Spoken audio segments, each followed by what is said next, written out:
편안들 하셨습니까? 참 유수 같은 인생입니다. 엊그저께 동지인 줄 알았는데 입춘을 지나서 우수경칩 이제 3월 20일 날이면 춘분입니다. 봄.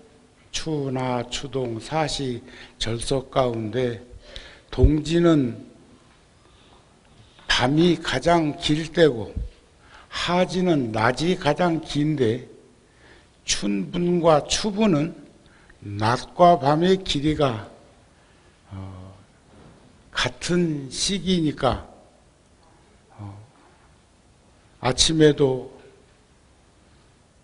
새벽 3시면 법당에 들어가 기도하고 4시 반에 저는 나오고 기도는 5시에 마쳐지는데 벌써 그때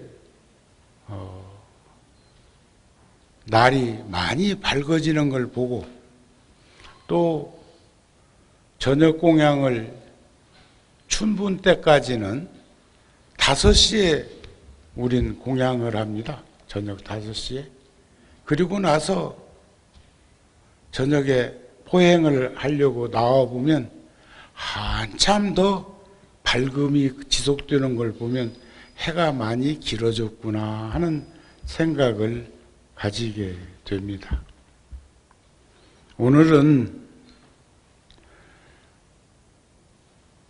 인생 난득이요 불법 난봉인데 사람 몸 받기 어렵고 부처님 법 만나기 어려운데 말법 시대에 와서 불전부루 부처님 이전에 세상에 왔거나 부처님 오신 다음에 세상에 오게 되는 것은 복이 없는 것을 의미해서 말을 하기도 하는데 열반경에 보면 6가지 기관을 구족하기 어려운 것이 있다고 그럽니다. 첫째는 부처님 세상 만나기 어렵고 바른 법 듣기 어렵고 두려운 마음 일으키기 어렵고 큰 나라 좋은 나라에 태어나기 어렵고 사람 몸 얻기 어렵다. 모든 기관이 구족하기 어렵다. 자, 제가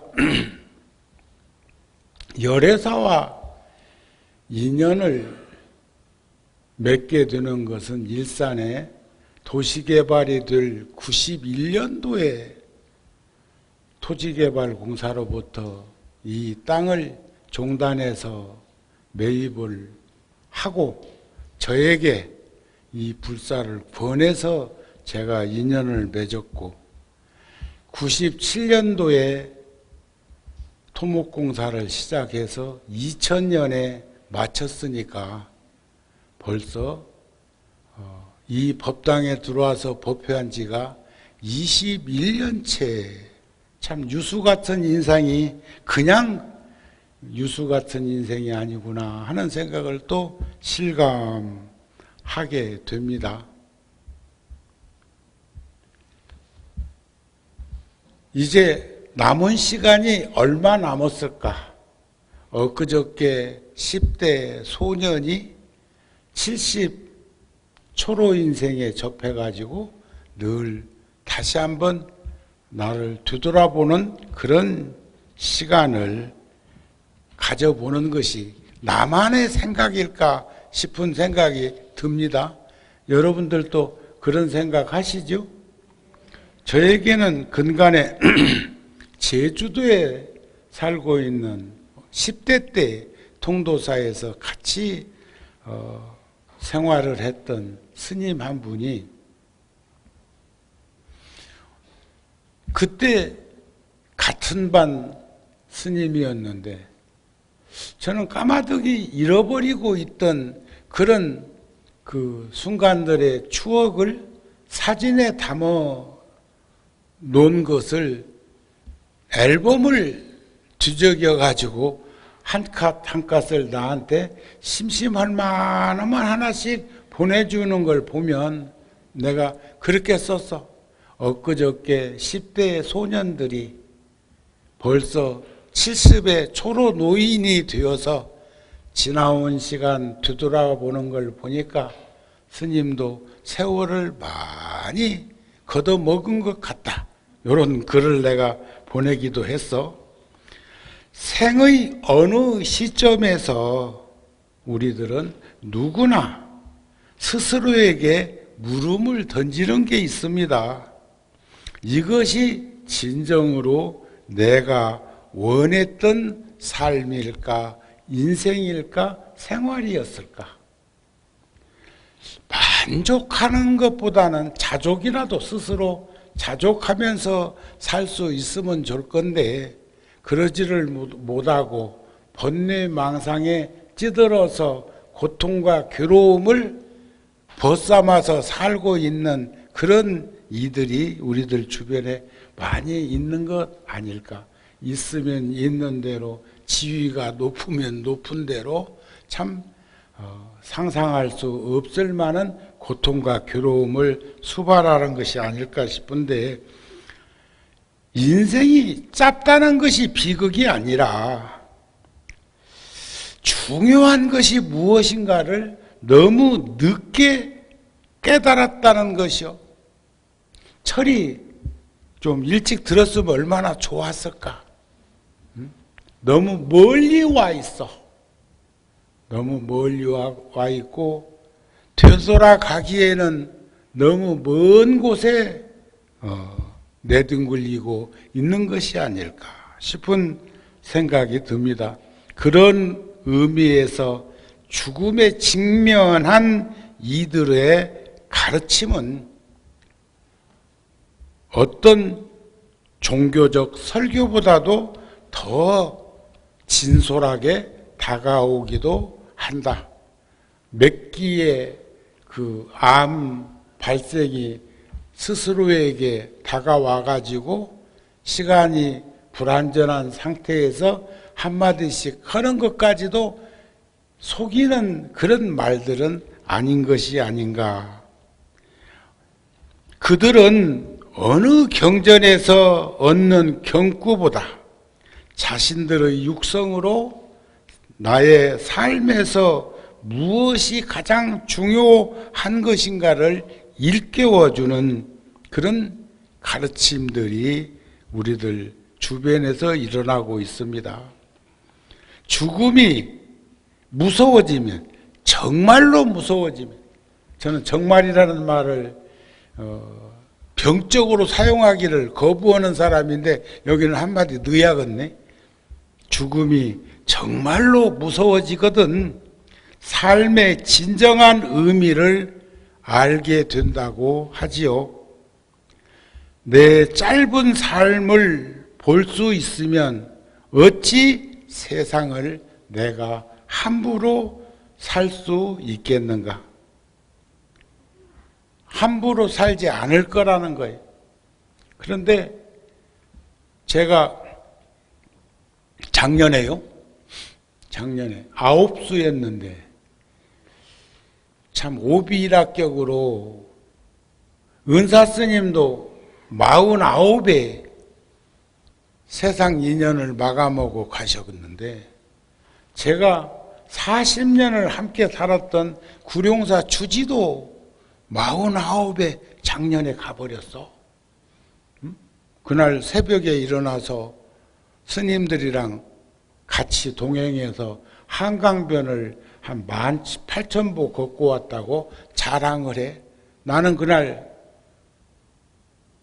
추석 무렵이었으니까 낮에 점심 공양하고 나가서 한 15,000~16,000보 2시간 반쯤 걷다가 몇 보나 걸었지 하고 휴대폰을 보려고 하는데 전화가 들어와 있어서 우리 열애사, 구룡사 또 우리 포교당에 부처님을 봉안하게 해준 불모가 구룡사 와 있다고 해서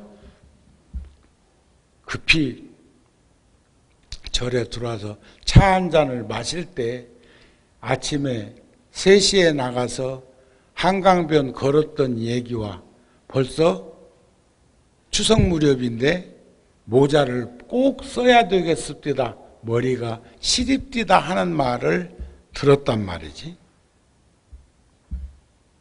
그런데 또 세속적으로는 저희 부친도 69에 가셨어. 또 나오고 30년 넘게 해외 업무를 관장했던 처사가 59에 또 작년에 갔어요. 여러분들도 또 아홉수 들었다고 또 이런 말 들고는 자지러질라 또. 그때는 방법 가르쳐 줄게요. 그분들은 18로 안 내려갖고 그런 일이 있었는가 몰라. 그때는 9수 어찌고 우르는 하거들랑 18로 하라고. 48, 58, 68로 하고 그 나이가 지난 다음에는 본래로 올려. 그래가지고 50, 60, 70 이렇게 나처럼.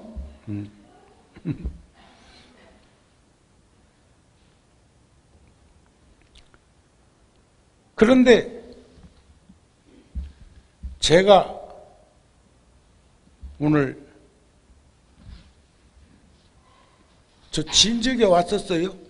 오늘 아까 왔었는데도 법당에 늦게 들어온 건 사시에 불자들하고 어울림을 가지고 있는 소임자 주지스님이 내가 들어오면 축원 안 할 거 아니야. 그래서 축원하도록 딱 시간 맞춰서 방에서 올라왔어. 뭐 부처님 늦게 만나는 것이 비싼 게 아니라 주지스님께 축원을. 그런데 그 축원을 들어보면 주지스님의 속마음을 읽을 수가 있어. 굉장히 열애사 주지스님 축원은 자상해. 오만 대중들의 생각들을 다 담아서 부처님 전에 불보살님 전에 유실력과 가피력을 염원하면서 발언하는 그 축원이야말로 값지고 소중한 것이 아닌가 싶습니다.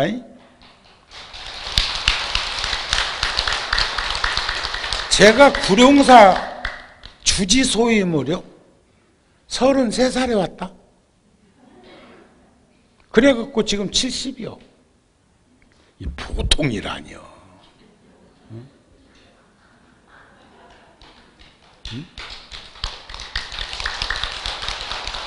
참 많은 인연을 지으면서 우리 살아온 것을 제 스스로 돌이켜보면 참 파노라마가 참 상당히 길다는 생각을 합니다. 그래서 저는 참 여한 없는 인생을 살지는 못했지만 살려고 노력했던 한 스님 아닐까 싶은 마음을 여러 불자들한테 귀뜸해 주는 거예요. 아셨죠? 자, 화엄경에 보면 문수보살이 500 동남 동녀가 이렇게 가득 있는데 거기서 선제를 선택해가지고 선지식을 참방하고 가르침을 듣도록 그렇게 권합니다. 그때 문수 보살이 선제여 그대가 최후의 일념까지 진실한 생각 속에 있으니 참으로 장하고 장하도다. 선제라. 선근이 없는 사람은 제가 이번 3월달 우리 붓다지에 요즘은 책자로 나오지 않고 인터넷에 우리 휴대폰에 디지털로 해서 요즘은 컴퓨터로 들어가서 우리 잡지를 볼 수 있도록, 그러니까 한 30년 이상을 매달 그 잡지를 만드는데 매달 2천만 원 이상씩 들었었는데 요즘은 10분의 1로 줄어들었어요. 10분의 1로. 그런데 얼마나 요즘 세상이 다변화되어 있는지 꼭 문자로, 활자로, 책으로 만들지 않아도 매일 우리 붓다TV로 어떤 식으로든지 인연을 맺어서 접속하는 분들이 2만 명은 넘어. 매일 그렇게 넘는 거 보면은 거기에 많은 스님들과 교수님들의 그 불교학 가르침도 있지만 우리 붓다지에도 거기에는 또 통도사도 들어가 볼 수 있고 구룡사, 열애사 등 우리 인천에 있는 보명사까지도 소식을 접할 수 있는 그런 프로그램이 깔려 있기 때문에 참 많은 분들이 들어오는구나. 아마 지금까지 인터넷 붓다TV에 접속한 분들이 5천만 명은 넘는 것 같아요. 그 굉장한 겁니다. 물론 몇 억이 들어왔다고 하는 그런 걸 가끔은 뉴스에 보는데 그건 상상이 안 가고 여하튼 간에 10,000명, 2만 명. 부처님께서도 법화경 같은 경전 말고는 보통 금강경에 보면 1250 제자와 더불어 한다고 그러는데요. 1250 제자. 그런데 요즘 세계적인 그 공연 전문가들이 말하기를 가장 훌륭한 공간은 극장도 뮤지컬이나 오페라나 하는 그런 극장도 1250석짜리가 최고래요. 그러니까 세종문화회관이나 국립극장이나 예술의 전당이나 이런 데는 너무 커서 장악이 다 안 된다는 거예요. 음향 시설이 좋아도 그거 과욕을 부리고 있다는 거예요. 그런데 지금 신시에서 공연하고 있는 그 신도림동에 있는 디큐브 옛날 대성연탄짜리 7층에 가면 우리가 몇 년째 지금 사용하고 있는 극장이 있는데 그게 1250석이요. 근데 1250석이 그냥 금강경에서 1250 제자를 표기한 것이 아니라는 것. 저는 참 불교가 불법성 삼보전에 제가 오늘 또 향을 불법성 삼보전에 개정의 사막을 밝히기 위해서 신구의 삼업을 높이려고 향을 여러분들 대신 평소에는 제가 향 그렇게 많이 안 꼽아 하나만 꼽는데 오늘은 3개를 꼽았어. 신구의 삼업을 청정하게 밝히기 위해서 개정의 사막으로 불법성 삼보전에 올리는 오늘 초하루 향불을 그렇게 했단 말이에요. 또 내가 그랬다고 그래서 이제 식구대로 향 꼽을 기라고 또 이제 막 10개, 20개씩 갖다가 복돈 줄 적에 막 10장 달라, 20장 달라 하듯이 그렇게 꼽을 일이 아니고 아셨죠? 아셨죠? 대답 소리가 왜 그래요? 응? 그런 다반사적인 많은 현상 가운데서 우리들이 충분히 살피고 보듬는 그런 생각들을 함께 공유하고 나누면서 살자는 그런 말씀이 아닐까 싶은 마음이요. 그런데 제가 어른 스님들의 그 참 유지를 받들어 가지고 참 젊은 나이에 요즘 생각해 보면 이해되지 않을 만큼 어린 나이에 겁없이 서울에 와가지고 뛰어들었던 그런 생활들이 지나온 시간을 회상해 보면 참 그래도 고맙다 하는 생각이 들다는 거예요. 그래서 선근이 없는 사람은 부처님의 가르침과 인연이 멀대요. 법이란 진리여. 그래서 제가 우리 붓다지에도 제목을 보리 심은 사홍서원이다 그랬어.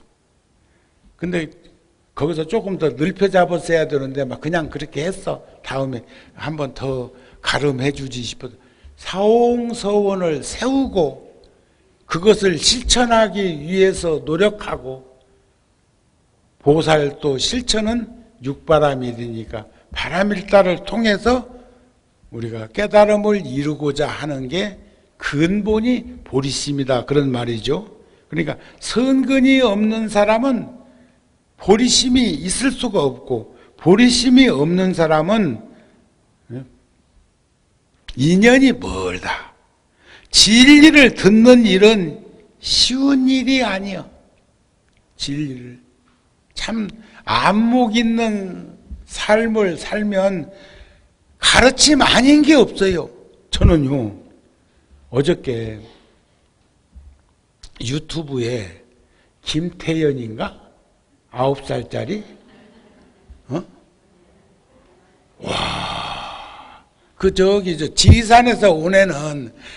지리산에서 온 애는 너무 영악스러워가지고 정이 안 가대. 응? 그 아이도 보통 내기가 아니야. 저 아버지가 훈장이라며. 그런데 말고 9살짜리가 이번에 뭐 방송에서 뭐 하는데 그 4등했어. 7명 중. 그러니까 수천 명이 왔을 건데. 근데 참 어떻게 그렇게 감정을 천부적으로 타고났어. 그러거든요. 아무리 노력을 해도 타고난 사람한테는 안 된다고 그래. 그건 닭업생에 갈고 닦아가지고 금생에 온 사람인데 저 어머니가 인터뷰했는데 그렇게 얘기하더만. 내가 좋아서 태중에 있을 때 태교로 많이 들려줬다고 그래. 소리를 들려주고 또 젖꼭지 물고 젖 먹을 때 그 어린 것을 품에 안고 소리하는 데 가가지고 소리를 배우면서 들려줬대. 1살, 2살 뭐 그때. 그러니까 태중에 있을 때부터 그 소리를 들었으니까 얼마나. 근데 나하고는 그 스님들이 10세 미만의 우리 열애사 주지스님도 7살에 나하고 만났거든. 구룡사에서. 근데 지금 41살이야. 네? 그러니까 아까 이 얘기에다가 내가 말했던 얘기 하나 있었잖니. 나도 부처님 금난가사 친견법회 할 때 이름을 대면 알 수 있는 유명한 관상 사주 본원이가 부처님 금난가사 친견으로 왔다가 스님 저 차 한 잔만 주세요. 그래서 얼굴에 안면이 있으니까 그러세요 하고 내 방에서 이제 가건물 법당에 살 때 87년도에 그래서 87년도니까 내가 몇 살? 한 34살 됐겠다. 그죠? 그때 하는 말이 스님 생년월일 좀 한번 얘기해 보세요. 그래서 그냥 알려줬어. 그랬더니 눈을 끔먹끔 먹으면서 요래 쌌대. 그러더니 나보고 69을 조심해야 되겠소. 아니 35살짜리한테 69을 조심하라 하면 내가 그거 안중에 있어 없어? 30년 한 반절 더 지나가야 올 일을 그때는 그냥 그렇게 받아들였어. 그런 갑다 들었는데 까마득하게 잃어버리고 있었는데 작년에 9이었어. 그랬는데 하다 참 쓰나미 몰려오는데 굉장하더만. 그게 바로 가까운 인연을 맺었던 일들이 한 분 한 분 떠나기도 하고 내 스스로한테도 어렵고 힘든 일이 자꾸 목격되고 하는 이제 그런 것들 말이에요.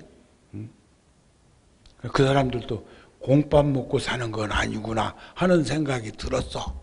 근데 그때 나는 그랬거든. 아니 나는 여덟이다 했는데도 9은 9이더라고.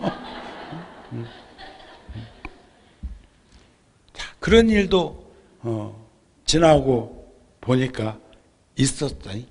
그래서 진리를 듣는 일은 쉬운 일이 아니야.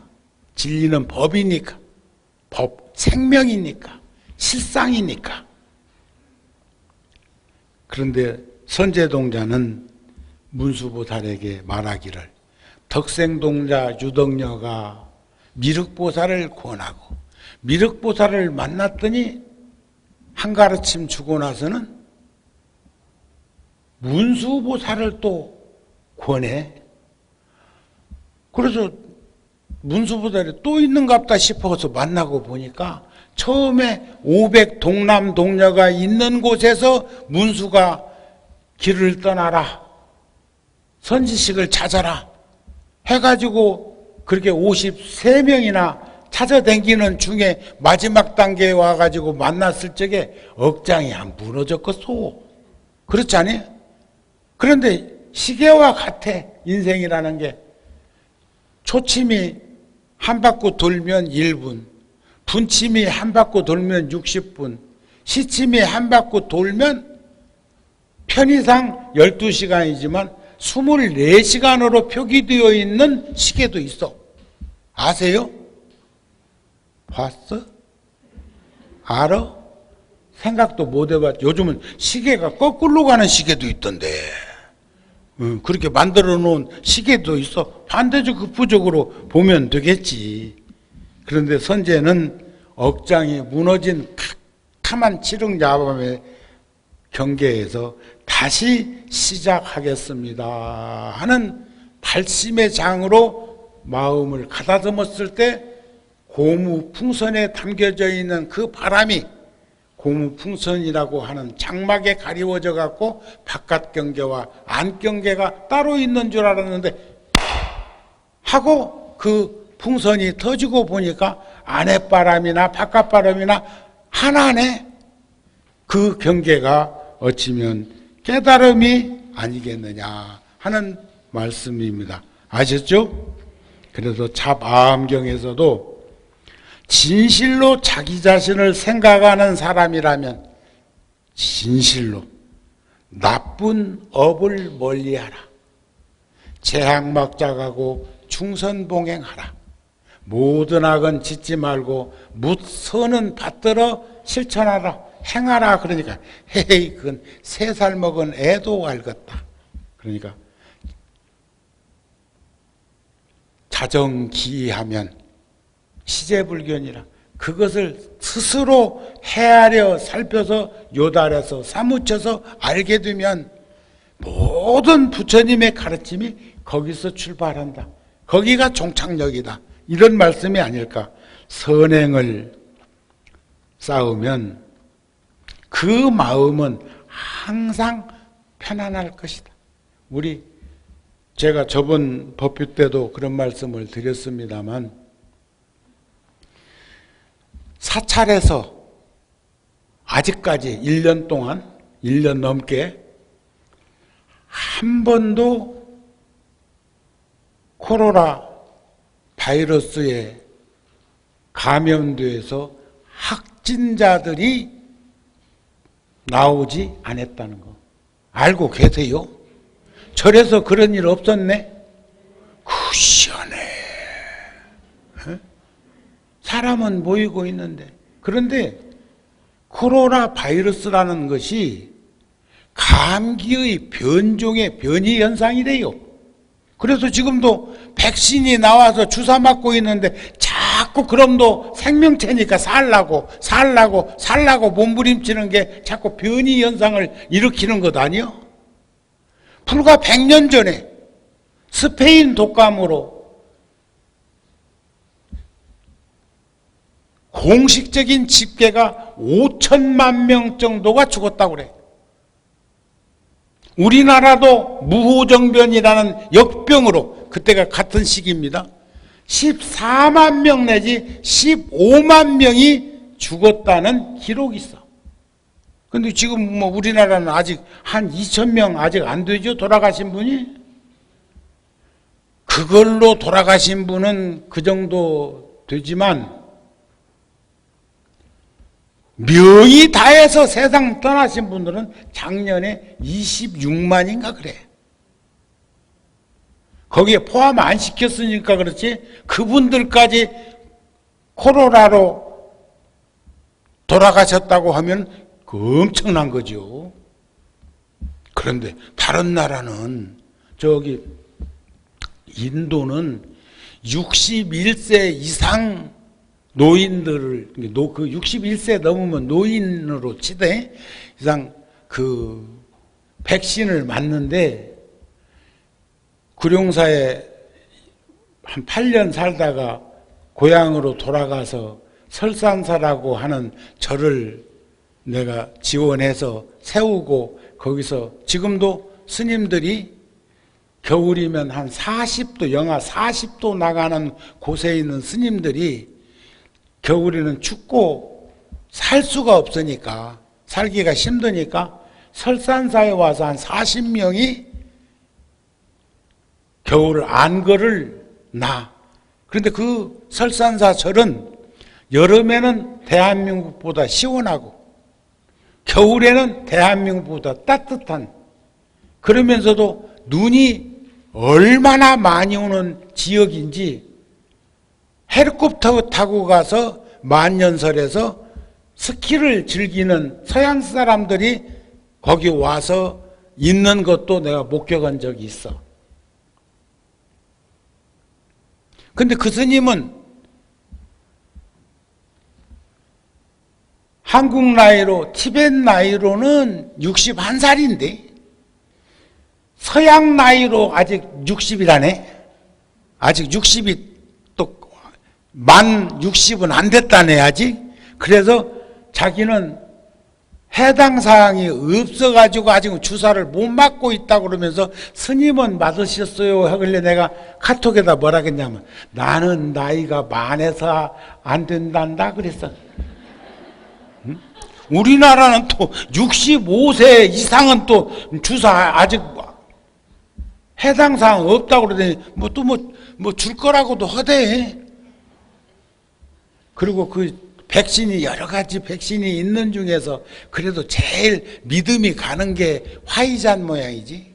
의심이 많을 것 같은, 분별을 하고 또 갈등을 할 만한 집단이 의사 집단이잖아요. 의사 선생님들한테는 화이자 백신을 놓아준다고 굉장히 배려를 국가에서 합디다.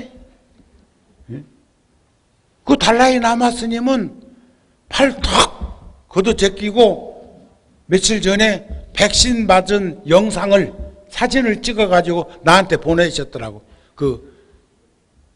그러니까 티베트인들한테, 또 달라이 라마를 믿고 의지하고 신뢰하는 이들한테 백신 스스럼 없이 맞으라고 하려고 86이나 되신 스님이 팔뚝을 걷고 주사를 맞는 영상을, 사진을 세계에 송달하는 그 모습이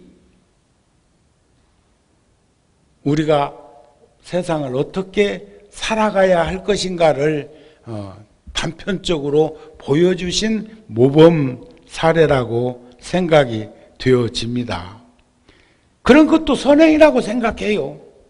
선행을 쌓으면 그 마음은 항상 편안하고 선의 심소가 작용하면 지금 우리는 이제 오늘 어제 뉴스에 보니까 뭐 6세 미만 아이들은 인원에다가 포함 않고 또 5명은 못 모이겠는데 어른들 모시고는 5명 넘어도 식사를 할 수 있다고 그러는데 한편 또 어린 아이들도 함께 해도 같이 할 수 있다. 이것은 3대가 함께 할 수 있는 여백의 공간을 보건복지부에서 마련해 준 것이 아닐까 싶은 생각이 들었습니다. 예? 그런데 나는 상식적으로 볼 적에 코로나, 그 감기 변종의 변이 현상으로 일어나고 있는 이 코로나는 전부 바이러스를 다 갖고 있는 거예요. 예? 통도사 가면요, 통도사 주지스님이 나한테 그래. 아이고, 서울에 온 사람은 옆에 있으면 안 되는데 일이야. 어? 그러니까 그것도 자기도 모르는 무의식 상태에서 인정하는 거예요. 다 바이러스가 있는데 합성되어 가지고 발열되면 그것이 이제 확진자가 되는 거 아니에요. 그런데 그런 일 없었단 말이에요. 없었지요? 없어. 절에서는 아직까지 없어. 댕겨간 것은 조사 나오는 것 보면 구룡사 같은 경우도 입춘 때 2사람이 다녀갔는데 다녀가고 5일인가 있다가 그 사람 중에 한 사람이 확진자가 나온 거예요. 근데 그 사람들은 등산복 입고 구룡산에 왔다가 우리 절에서 뭐 준다고 하니까 이첨 저첨 쌍수겹장으로 그거 받으러 왔던 사람이 아닐까 싶은데 카메라에 잡혀 있고 체온 측정하는 거 나와 있고 기록한 것이 우리 CCTV에 잡혀 있는 것을 구청 보건소에서 와서 확인도 하더라니까. 그런데 마스크 쓰고 있었고 오래 머무르지 않았고 그거 받아가지고 바로 간 거 아닐까 싶은 생각. 그런데 한 번도 사찰에서 확진자가 폭발적으로 어디서 일어나고 있는 것처럼 그런 일은 한 건도 없다고 하는 것은 우리는 복받은 사람들이 아니고 복을 짓고 있는 선의 심소가 성성이 연근 그런 인생을 살고 있기 때문에 과욕 부리고 있지 않기 때문에 그런 일들이 생긴 것이 아닐까. 번뇌망상에 찌들어서 욕구, 욕망, 욕심으로 찌들어 있으면 거기서 뭔 일이 생겨도 생길 건데 참 여러분들은 성스러운 성가 공동체의 일원입니다 하는 마음이 저절로 들어진다는 거예요. 진실로 자기 자신을 사랑하는 사람이라면 주위로부터 자기 자신을 지킬 줄도 알아야 하고 관심과 배려 속에서 어울림을 가질 줄도 알아야 한다. 이런 말씀. 화엄경에도 선지식의 가르침을 따르라. 여기 오늘 와서 보니까 반야샘도 출입 통제하대. 그래서 왜 그러냐고 그랬더니 쓰긴 써요. 그런데 너무 많이 들어와 있지 않도록 주지스님이 지혜롭게 대처한 것이구나 하는 생각을 해서 누구든지 선지식의 가르침에 순종하면 모든 의심과 두려움이 없어지고 편안히 있어 마음이 흔들리지 않을 것이다. 마땅히 알라. 이런 사람들은 광대에 무변한 이익을 얻으리니 보리수화에 앉아서 유없는 깨달음을 이루리라. 부처님이 늘 하시는 말씀이에요. 모두가 다 불종자를 지니고 있어서 부처님 후보자니까 수행 정진을 잘하면 우리는 모두가 다 부처님과 같이 된다는 것을 우리는 믿고 의지하고 따라야 할 것입니다. 그래서 우리가 생각하는 그것은 얻기는 쉬우나 지키기가 어려운 일도 많이 있습니다. 세상에는 위대해지지 않아도 참 자유인이 될 수는 있지만 참 자유인이 되지 못하고는 절대로 위대한 삶, 위대한 인생, 위대한 생활을 할 수가 없어. 그것은 보편적인 생활일 것입니다. 우리가 살고 있는 불안진한 혼돈의 시대에 위대한 인물들은 자기 자신을 숨기는 뛰어난 능력이 있어 우리들처럼 평범한 사람들의 틈새에서도 눈길을 피해가며 잘들 살고 있는 것을 볼 수 있습니다. 그래서 이번에도 이제 2월 음력으로 8일 일주일 후입니다.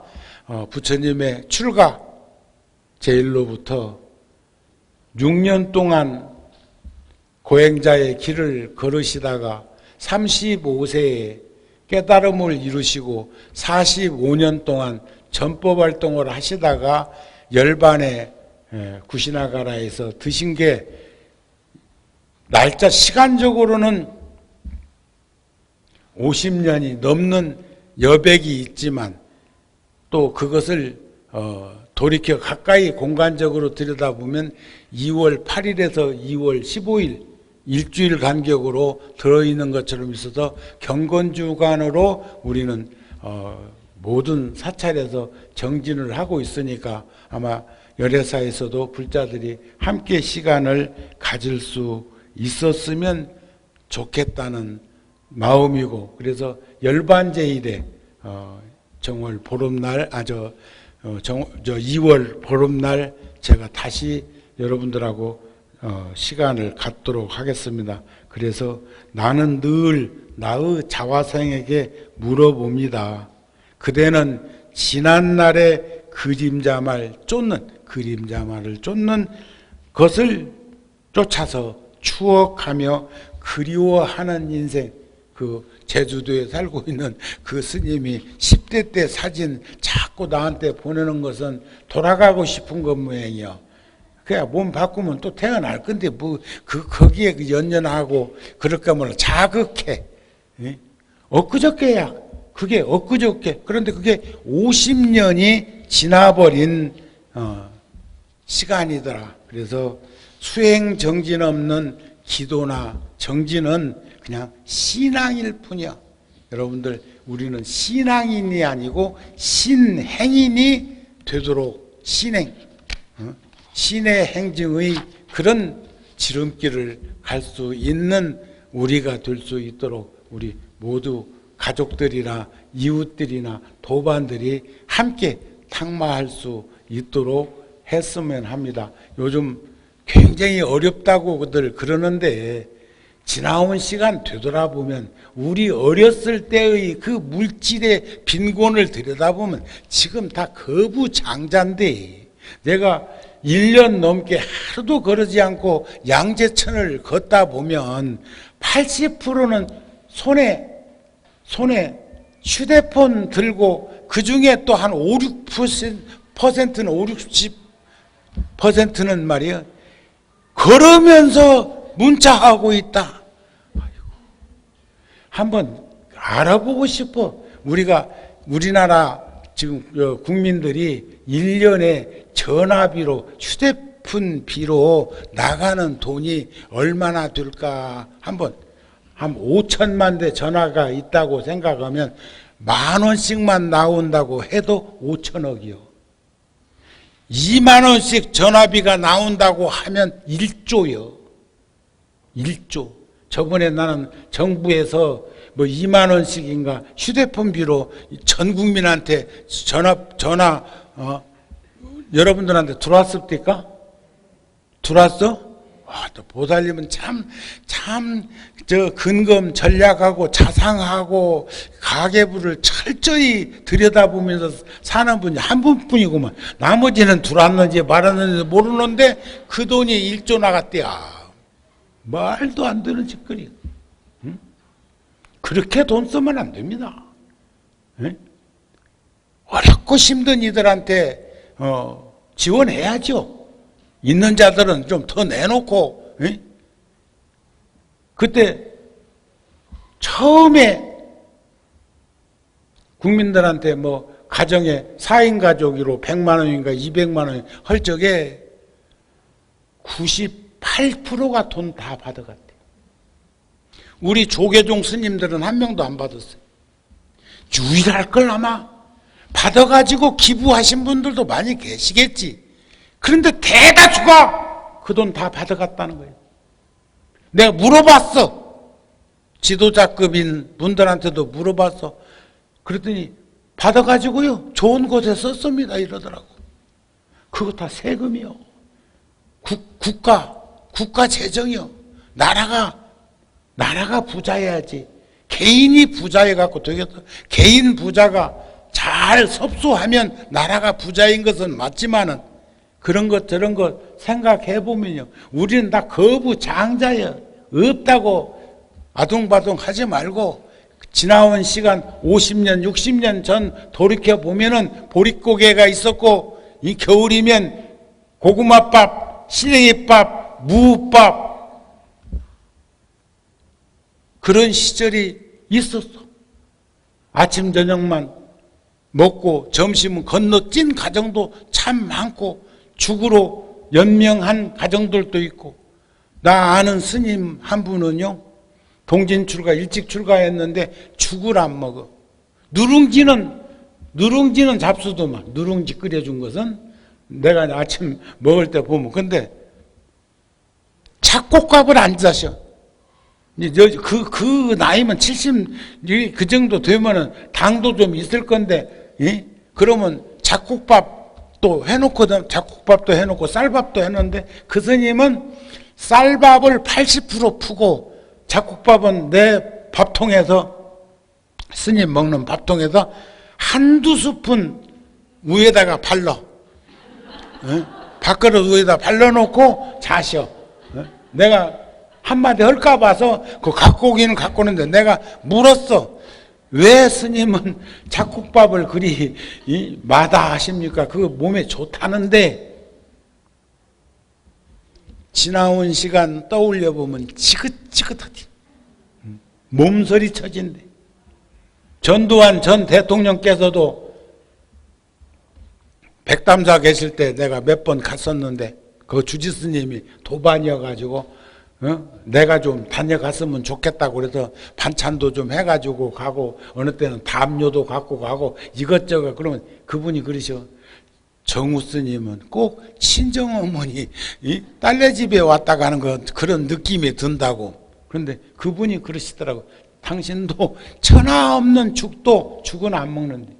연유는 가난한 그 시절에 입이 짧은 처지에서 뒤어서 그 죽에 뒤우고 또 잡곡밥에 뒤어서 가능하면 그냥 평범하게 밥을 먹고 싶다는 얘기를 나한테 해준 적이 있어. 그런 일들이 우리들 주변에 다반사로 일어나고 안 있습니까? 그러시죠? 우리 용기 100배 해서 절대로 거기에 굴절 있는 인생 살지 말고 허리 곧게 펴고 당당하게 힘차게 살아갈 수 있는 불자들이 되시기를 바랍니다. 오늘 본문 마칩니다.